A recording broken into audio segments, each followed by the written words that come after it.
Bienvenue, les aventures de Frank et Ben.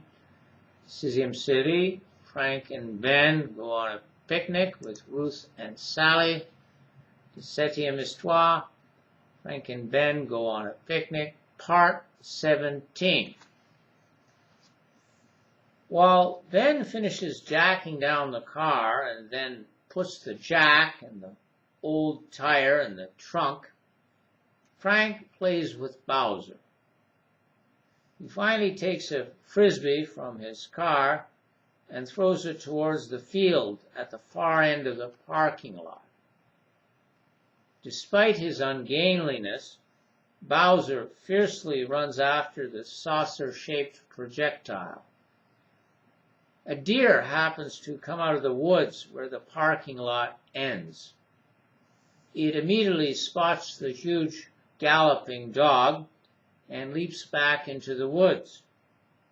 Bowser spots the deer in turn and, veering from his course, gives chase. Despite the boisterous cries of Frank and Ben, he plunges into the woods in a mad rush after the deer. The boys end up having no choice but to go into the woods to look for him. So much time is spent doing this that Frank's anger increases as much as his voice grows hoarse. He starts to curse his dog over his lack of obedience, his stupidity, and even his weight problem. At the same time, Ben becomes increasingly worried that he might punish the dog and even give him a boot in the rear end.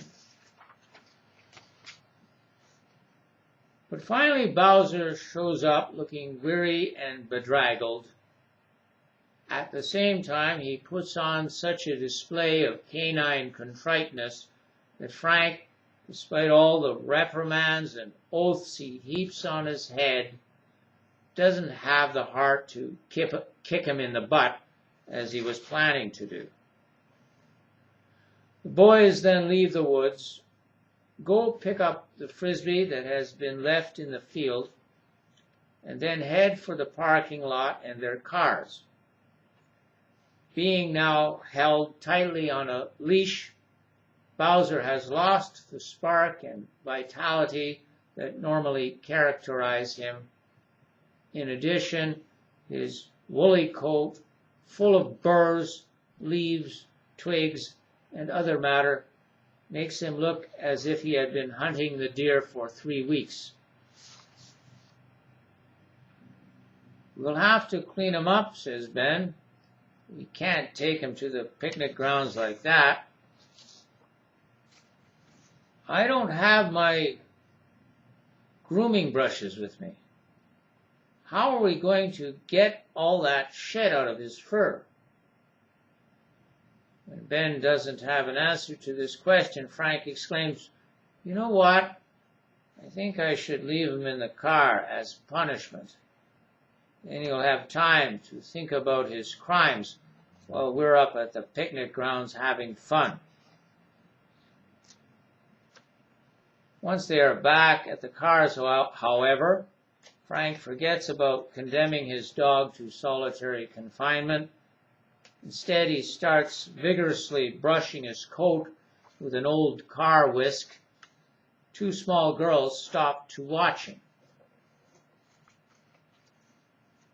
"What are you doing?" the older of the 2 girls asks.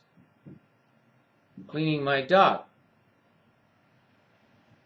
"Why are you doing it so roughly and with an old car whisk?" Frank only glares at them. The older of the 2 girls then takes the younger one by the hand and quickly pulls her away. Shortly thereafter, Ben returns from his visit to a nearby public toilet. Frank says to him, "Ruth and Sally were expecting us at least an hour ago. Can you imagine what's going through their minds?" "I think I can. What's going through their minds is probably about what's not going through their stomachs. Take the food up to them right now." I don't want Ruth going nuclear on us. Ben thereupon goes to the cooler in Frank's car and transfers food from it to some plastic bags. Then he takes these bags to one of the bicycles in a nearby stand. He puts them in the pannier and then returns to Frank. "Look at that," exclaims Frank. "He's even got cow shit caked on his belly." Ben dutifully inspects the dog as he lies on his back with his legs in the air. Both of them now think that he must have been in some farmer's field. "That explains the dirt," says Ben. "You couldn't have picked that up in the woods." "Yeah, but what was he doing? Rolling in it?" "It's hard to explain. Anyway, it looks like you've got a lot of work to do." Seeing that this last remark doesn't please Frank, Ben goes back to the bicycle he has loaded with food. He gets on it and heads towards the picnic grounds. Meanwhile, Frank decides that the only way to get Bowser clean is to take him back to the beach and put him into the water.